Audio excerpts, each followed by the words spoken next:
Section 59 है title limitation on set of and carry forward of losses. इस section में basically ये बताया गया है कि जब आप किसी एओपी यानी कि एसोसिएशन ऑफ पर्सन या फिर पार्टनरशिप बॉडी या फिर जो है वो किसी फर्म की इनकम को कैलकुलेट कर रहे हो उस पर टैक्स लगाने के लिए अ, और उस एओपी की फर्म की या पार्टनरशिप बॉडी की जो को कोई किसी किस्म का लॉस हो गया है, तो उस लॉस को सेट ऑफ और कैरी फॉरवर्ड करने के हवाले से क्या लिमिटेशन है। तो वो जो लिमिटेशन है बेसिकली वो जो है वो इस सेक्शन के अंदर डिस्कस की गई हैं। इसके टोटल 7 सब सेक्शन हैं गालवन। वन बाय वन इसको स्टार्ट करते हैं। सो सबसे पहला जो है वो सबसेक्शन 1 और 2 जो है वो ओमिटेड हो चुके हैं। जो सबसेक्शन 3 से स्टार्ट करना है हमने, इसमें लिखा हुआ है जनरल रूल। जनरल रूल क्या है? वो कहता है कि in case of association of person any loss shall be set off और carry forward and set off only against the income of the association. जैसा कि मैंने कहा कि मैंने कह दी और मैंने बता दिया था कि इसमें यही बताया गया है इस सेक्शन के अंदर कि जब एओपी को कोई लॉस हो जाता है तो उस लॉस की एडजस्टमेंट यानी सेट ऑफ और कैरी फॉरवर्ड करने के वाले से क्या रूल्स एंड रेगुलेशन, क्या लिमिटेशन लगाई गई हैं, वो इस सेक्शन में बताई गई है। तो जनरल रूल में ही आपको क्लियर हो गया कि वो कह रहे हैं कि अगर किसी एओपी को लॉस हो जाता है तो वो लॉस जो है वो सेट ऑफ कैरी फॉरवर्ड होगा जस्ट उसी एओपी की इनकम के अगेंस्ट और किसी और चीज़ के अगेंस्ट वो सेट ऑफ नहीं होगा। इसको एक एग्जांपल समझते हैं कि मिसाल के तौर पर जो एओपी है, अगर एग्जांपल से पहले एक दफ़ा जनरल रूल को दोबारा मैं ओवर थ्रू करूँ तो जनरल रूल ये कहता है कि जब एओपी का अगर किसी किस्म का कोई नुकसान हो जाता है तो उस लॉस की एडजस्टमेंट सेट ऑफ आपने जस्ट उसी एओपी की इनकम के अगेंस्ट करनी है और किसी और इनकम के अगेंस्ट नहीं करनी। लाइक यानी कि अगर अ, अच्छा, मैं इसको एग्जांपल के साथ ही जो है वो समझाती हूँ। एग्जांपल आप फ़र्ज़ कर लें कि एओपी है एक एक्स-वाई-ज़ेड अ, पार्टनरशिप फ़र्म है और उसको जो है वो तकरीबन 10 लाख का लॉस हो गया और उस साल उन्हें किसी किस्म का कोई मुनाफ़ा नहीं हुआ। तो अब जब उन्हें कोई मुनाफ़ा नहीं हु लेकिन उसके जो पार्टनर्स हैं एक्स, वाई और ज़ेड, उन दोनों को कितना मैंने बताया से लॉस हो गया है 10 लाख का ना, उन सारों को जो है वो 4-4 लाख का जो है वो नाफ़ा हो गया है। लेकिन रूल ये कहता है कि इसका लॉस जो है उसकी एडजस्टमेंट जो है वो एओपी के लॉस की एडजस्टमेंट सिर्फ़ एओपी के अपने फ़ायदे के अगेंस्ट ही होगी, इनकम के अगेंस्ट होगी और किसी और चीज़ के नहीं नहीं होगी। यानी कि ना ही उसके मेंबर्स के फ़ायदे के अगेंस्ट नहीं होगी। हम ये नहीं कह सकते कि एक्स, वाई, ज़ेड दोनों जो हैं वो इस 10 लाख को लॉस को सेट ऑफ करवा लें जो अपनी उनकी इनकम है उसके अगेंस्ट। उस पर बार है। अब ये जो बार है वो बेसिकली आगे इसी के ही सेक्शन के में डिस्कस की गई है। सो सबसेक्शन 4 क्या कहता है? सबसेक्शन 4 कहता है कि नथिंग कंटेन्ड इन सेक्शन 56, 57, 58 और 59 शैल एंटाइटल। यानी सेक्शन 56, 57, 58 और 59 में कोई भी अगर बात डिस्कस की गई है तो वो राइट नहीं देती किस चीज़ का? Clause A any member of an association of person to set off any loss sustained by such association of person as the case may be or have it carry forward and set off against his income। किस चीज़ का right नहीं देती? AOP के किसी भी member को वो ये राइट नहीं देती कि वो जो इनकम उसको हुई है उस इनकम के साथ वो सेट ऑफ कर दे लॉस किसका? एओपी का। या फिर जो है वो उसे वो राइट नहीं देती कि वो जो लॉस हुआ है एओपी को वो उसे कैरी फॉरवर्ड कर दे। सो मेंबर ऑफ द एओपी पे क्या बार है क्लाउज़ ए के तहत? उस पे ये बार है कि उसके पास ये राइट ही नहीं है कि अगर एओपी को कोई लॉस हो गया है और उसे फ़ायदा हो गया है, उसे कोई इनकम हो गई है, तो वो अपनी इनकम के अगेंस्ट इस लॉस को एओपी के लॉस को एडजस्ट कर दे या वो एओपी के लॉस को जो है वो कैरी फॉरवर्ड कर दे। जैसा कि मैंने बताया था कि एक्स-वाई-ज़ेड फ़र्म थी, उसको 10 लाख का लॉस हो गया था, लेकिन हर मेंबर को 4-4 लाख अर्न हुए थे, तो वो उसको सब मिला के कलेक्टिवली उनके 12 लाख बन रहे थे। चाहते तो वो कर सकते थे, इस लॉस को सेट ऑफ कर सकते थे अपनी इनकम के अगेंस्ट, लेकिन उन पर बार है, वो कर नहीं सकते। एओपी का लॉस जो है, वो सिर्फ़ उसकी अपनी इनकम के अगेंस्ट ही सेट ऑफ होगा। क्लाउज़ बी क्या कहता है? क्लाउज़ बी अनदर बार डिस्कस की गई है कि any person who has succeeded in such capacity any other person carrying on any business और profession otherwise than by inheritance to carry forward and set off against his income any loss sustained by such other person.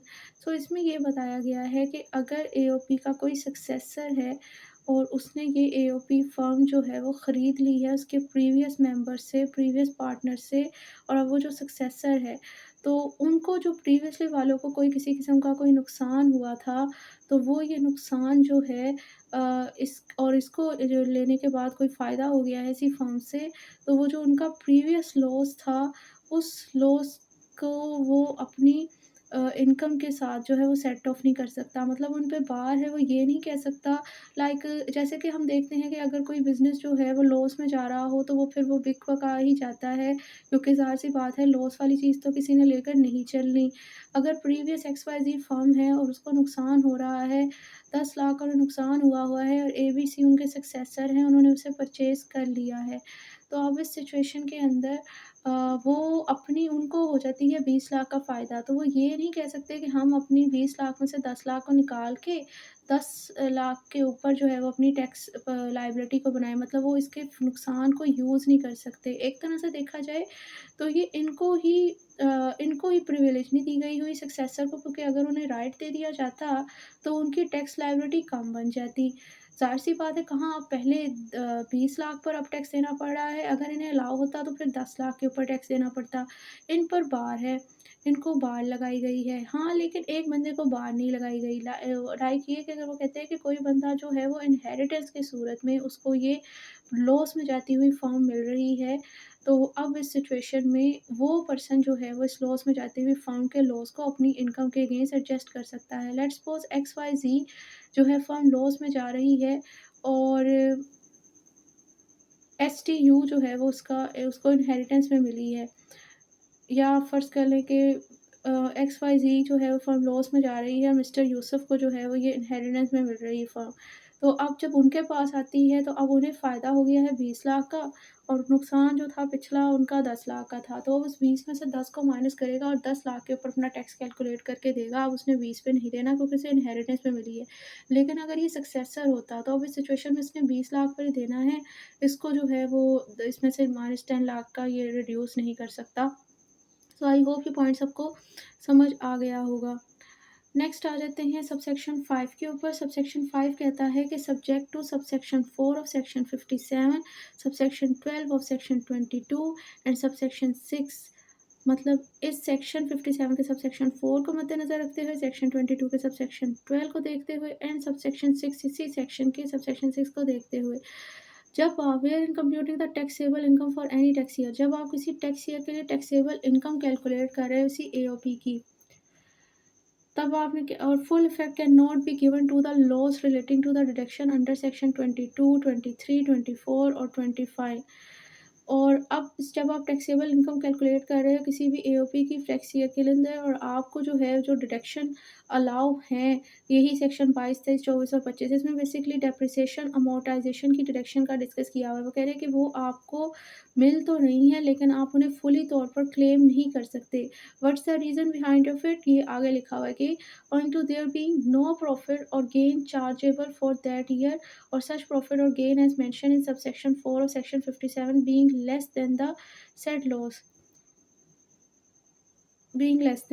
तो वो कह रहे हैं कि क्यों नहीं कर सकते, वजह उसकी ये है क्योंकि आपको उस साल कोई फ़ायदा ही नहीं हुआ, कोई गेन ही नहीं हुआ, और अगर हुआ भी है तो वो जो है ना वो कम है किस चीज़ से, जो डिडक्शन आपको अलाउ है उस लॉस से, the said loss, the loss और the part of the loss, ये एज़ द केस में भी उस लॉस से जो है वो कम है। मतलब वो ये कहना चाह रहे हैं कि आप जो है किसी एओपी का टैक्स ईयर के लिए टैक्सेबल इनकम को कैलकुलेट कर रहे हो, और आपको जो है वो डेप्रिसिएशन, अमोर्टाइज़ेशन की डिडक्शन जो है वो अलाउ तो हैं कि आप उसे क्लेम कर सकते हो, लेकिन आप क्यों नहीं क्लेम कर पा रहे? क्यों? क्योंकि आपको उस साल इतना आपको कोई प्रॉफ़िट ही नहीं हुआ, और अगर प्रॉफ़िट हुआ है लेकिन वो कम है, और ये जो डिडक्शन अलाउ है ना वो उससे ज़्यादा है, वो एक्सीड कर रही हैं।